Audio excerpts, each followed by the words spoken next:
아름답고 행복한 안식일입니다. 이렇게 아름다운 찬양을 통해서 하나님께 은혜를 돌릴 수 있음에 대해서 감사하게 생각을 합니다. 오늘은 깨어라 하는 제목으로 함께 은혜를 나누도록 하겠습니다. 먼저 증언의 말씀을 한번 읽도록 하겠습니다. 우리는 타락과 죄의 속박으로부터 당신의 오른편 보좌에 앉히시도록 우리를 끌어올리시기 위하여 하나님의 아들께서 복종하신 겸손의 깊이에서 머뭇거려서는 안 된다. 지금이야말로 우리는 구원의 날이 남아있는 얼마 남지 않은 귀중한 시간에 우리의 품성의 옷을 씻고 어린 양의 피로 희게 하도록 열망해야 할 그 시간이다. 얼마 있지 않아 우리는 크고 흰 보좌 주위에 서게 될 흰옷 입은 무리 중에 있게 될 것이다. 아멘. 세상의 종말이 가까우면 가까울수록 이 세상은 어떤 모습으로 변해갈까를 한번 생각해 봅니다. 지금의 우리의 시기가 그런 모습이죠. 사단은 과연 어떤 수단과 방법으로 하나님의 교회와 백성들에 대한 가장 적절한 공격을 가할까? 무서운 핍박이나 칼날 혹은 겁박이나 공포보다 더 유효적절하고 치명적인 무기를 준비하고 있다는 사실입니다. 그래서 한번 가만히 생각을 해보니까 이런 생각에 도달하게 되었습니다. 그것은 이 교회와 성도들에게 영적인 무관심과 무감각에 사로잡히도록 하는 것이다 라는 것입니다. 사단은 죄와 의의 경계선을 아주 미묘하게 흔들어 놓을 것입니다. 어디까지가 의로움이며 어디서부터 죄일까? 어디서부터 죄의 시작과 선택이 되는지에 대한 혼란과 혼돈을 이 세상과 교회에 심어 놓았다는 겁니다. 아마도 지금 우리들이 겪고 있는 이런 극심한 혼란과 혼돈이 바로 그러한 미묘한 경계선상에 있음을 보여주는 것이라고 할 수 있습니다. 또한 교회 내부에도 그런 어려움이 있습니다. 세상을 향해서 허용되고 낮아진 교회의 영적 울타리는 우리의 삶을 어떤 것도 분간할 수 없는 그런 상태로 내몰고 있습니다. 흡사 그것은 소돔성 멸망 이후에 롯의 딸들이 가장 부도덕한 행위를 아버지를 통하여 자행하면서도 그것이 잘못이라고 생각하지 않는 모습과 아주 흡사하다는 사실입니다.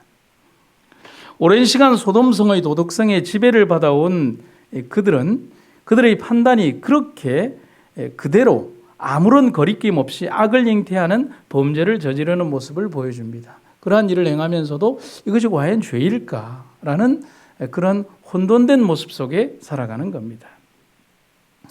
오늘날의 기독교회와 교회, 우리의 오늘의 모습들이 바로 그런 위기에 처해 있다라고 생각지 않으십니까?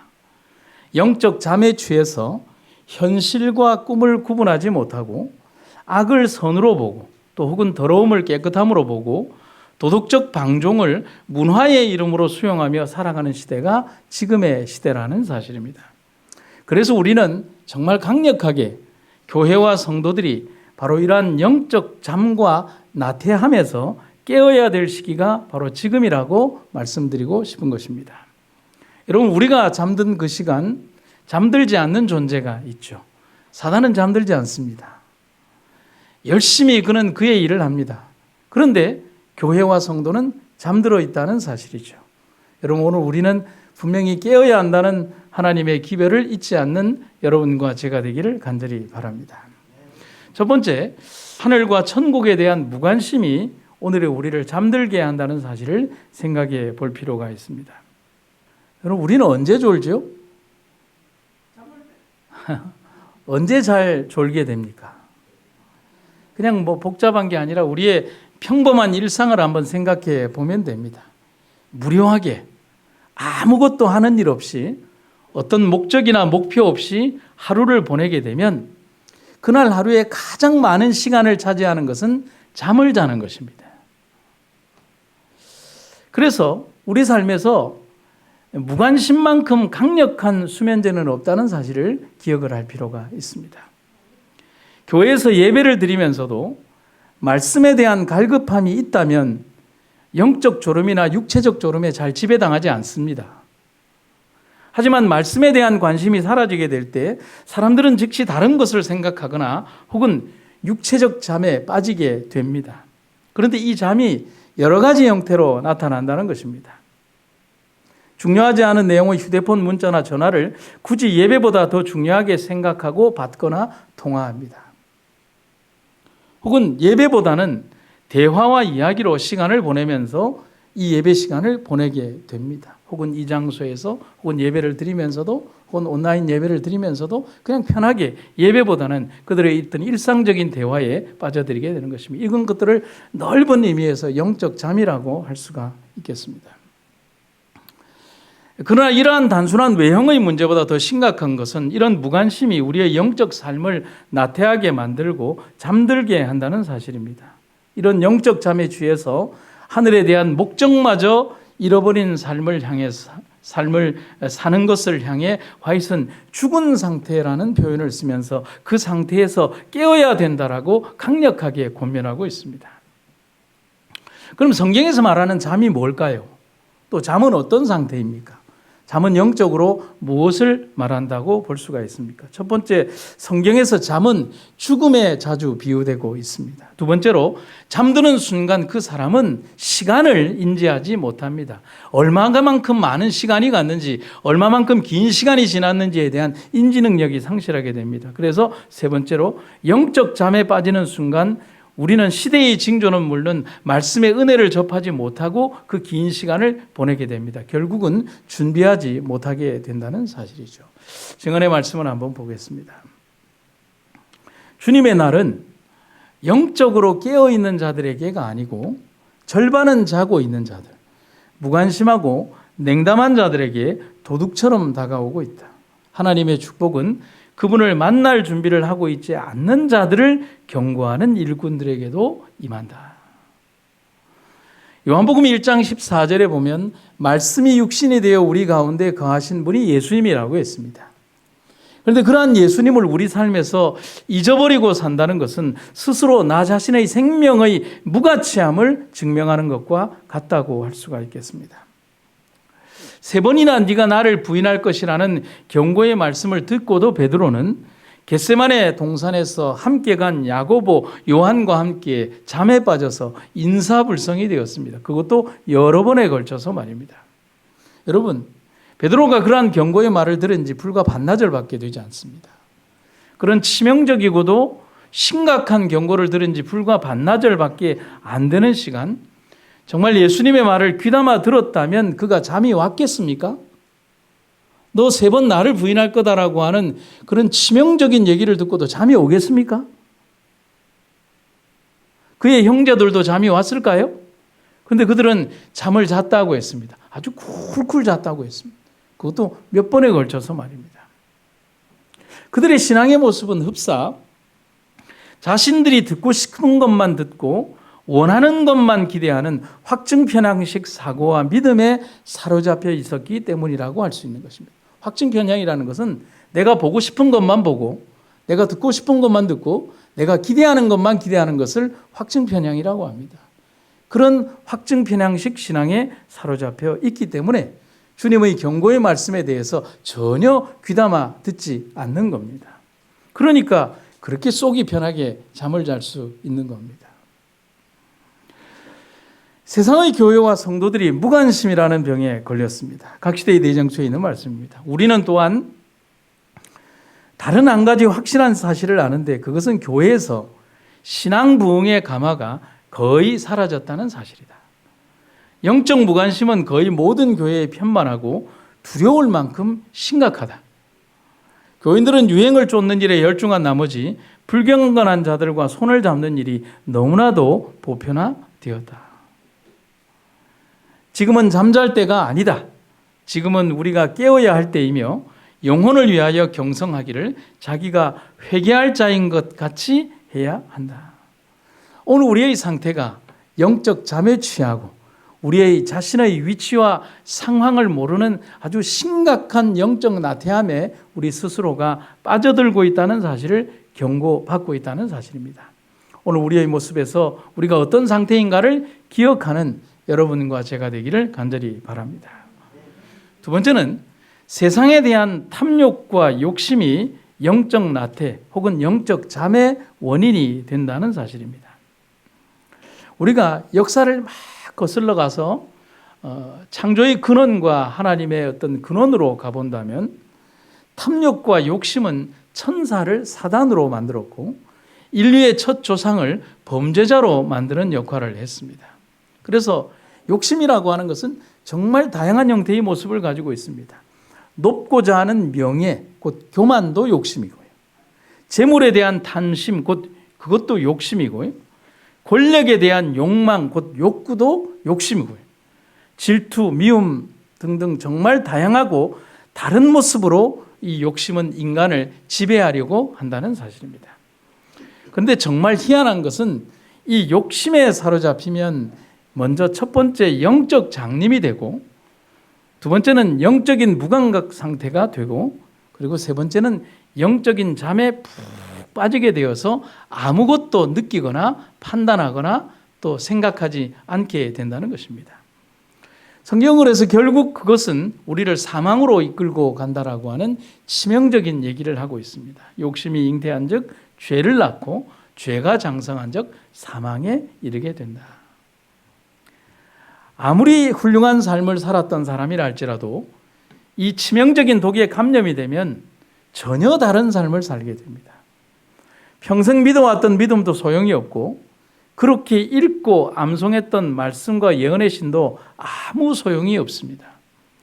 오히려 말씀과 기회를 자신에게 유리하게 적용하고 합리적으로 적용하고 자신에게는 예외적으로 적용하게 된다는 겁니다. 그러면 반문을 하죠. 아니 어떻게 그럴 수 있냐고요. 예, 그럴 수 있습니다. 왜냐하면 사단이 그렇게 했으니까요. 그리고 그것이 바로 사단의 정신이기 때문에 그렇다는 사실입니다. 곧 이러한 모든 욕심은 우리의 판단력을 흐리게 한다는 것입니다. 결국 하늘보다는 세상을 더 사랑하게 만든다는 것입니다. 그래서 결국은 하늘에 대해서는 잠들고 껍데기 삶으로 사라질 세상에서 영원을 살 것처럼 잠들게 된다는 것입니다. 하지만 그 반대로 긴 영적 잠에서 깨어난 사람은 두꺼운 욕심의 틀을 벗고 변화된 삶을 보여줍니다. 하나의 예를 들면 삭개오처럼 말입니다. 삭개오가 예수님을 만나고 난 이후에 그는 자기의 두꺼운 이 아주 딱딱한 자기의 겉옷을 벗고 예수님 앞에 이런 얘기를 합니다. 삭개오가 서서 주께 여짜오되 주여 보시옵소서 내 소유의 절반을 가난한 자들에게 주겠사오며 만일 이것을 토색한 일이 있으면 4배나 갚겠습니다. 예수께서 이르시되 오늘 구원이 이 집에 이르렀으니 이 사람도 아브라함의 자손임이로다. 여러분 욕심과 탐욕이 그의 예전의 삶을 눈멀고 무감각한 상태, 곧 영적 죽음의 상태로 이끌었다면 그것에 깨어났을 때는 이런 선택을 하게 된다는 것입니다. 그런데 정반대의 모습도 존재합니다. 예수님을 찾아왔던 아주 젊은 부자 법관의 모습이 어떤 결과를 주었는지를 보면 아주 반대의 모습을 우리는 보게 됩니다. 이 청년은 재산이 많았으며 그의 마음은 거기 있었다. 그는 재물에 대한 사랑을 버리고 고아와 과부를 축복함으로 선한 일을 많이 함으로 그의 보물을 하늘로 옮겨가는 일에 동의할 수 없었다.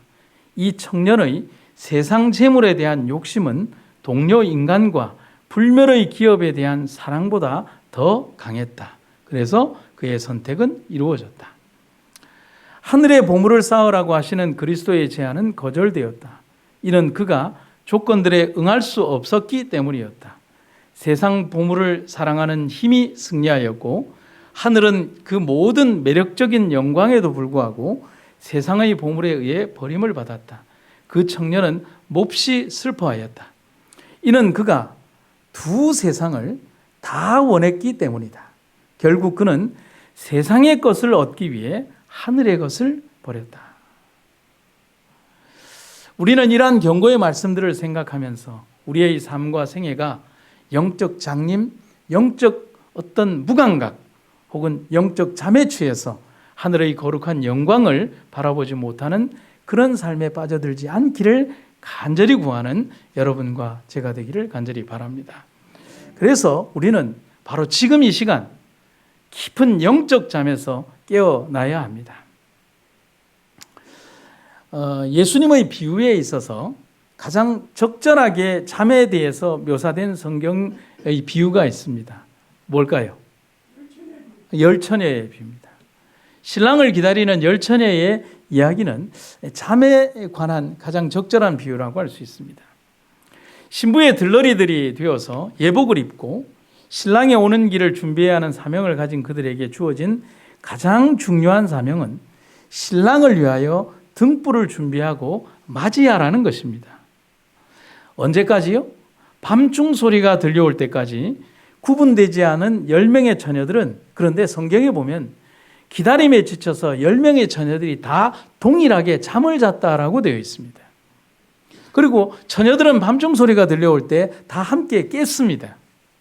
그리고 깬 이후에 그들은 두 부류로 나뉘게 됩니다. 어떻게 나뉘죠? 충분한 기름을 준비한 처녀, 곧 슬기로운 처녀와 그렇지 못한 어리석은 처녀로 말입니다. 그런데 여러분, 성경을 잘 읽어보면 여기에 시제에 분명한 문제가 있다는 사실을 알게 됩니다. 그래서 제가 이렇게 한번 써봤습니다. 그런데 이러한 두 부류의 구분은 그들이 잠들기 전에 이미 정해져 있었다는 사실입니다. 여러분 공감하십니까? 그들이 깨어나고 난 이후에 슬기로운 처녀와 미련한 처녀로 구분이 된 게 아니라 그들이 이미 잠들기 전에 슬기로운 처녀와 미련한 처녀는 구분된 상태에서 함께 잠을 잤다는 사실입니다. 예수님은 기다림에 지쳐서 잠시 잠이 드는 상태를 책망하고 있지 않습니다. 왜냐하면 우리들의 삶이 언제 올지 모르는 예수님의 그 기다림을 위해서 모두 다 영적 잠에 취할 수 있다는 사실이죠. 그런데 그들이 책망받은 이유는 예측할 수 없는 기다림의 시간을 위해서 미리 뭐하지 않은, 준비하지 않은 행동을 지적받고 있다는 사실입니다. 여러분, 준비란 뭡니까? 결과가 이르러 오기 전에 그것을 예측하고 미리 예비하는 것입니다. 한번 생각을 해보면요, 당시에 들러리들이 들었던 등불에 대한 역사적 고증이 있습니다. 그것은 그 당시의 등불의 기름은 한번 채우게 되면 짧게는 15분, 길어도 30분 정도의 시간밖에 유지하지 않습니다. 지금 여러분들이 가지고 있는 랜턴처럼 10시간에서 12시간씩 가는 그런 등불이 아니라는 거예요. 아주 길어봐야 몇 분이라는 거예요. 30분이라는 거예요. 짧게는 15분입니다. 역사적 고증을 보면 15분도 있고 30분도 있어요. 그래서 이 등불을 가지고 가는 사람들은 반드시 어떻게 해요? 반드시 여분의 기름을 담은 기름 종지를 가지고 나가는 것이 일상이라는 것입니다. 그게 특별한 일이 아니라 뭐라고요? 일상이고 보편적 행동이라는 사실인 겁니다. 여러분, 그런데 미련한 다섯 처녀는 30분의 기름 이외에는 준비하지 않았다는 겁니다. 그래서 잠은 깨었지만 기름이 없는 그들은 여전히 깬 게 아니라 무슨 상태와 같다는 거죠? 잠을 자고 있는 상태와 똑같다는 것입니다.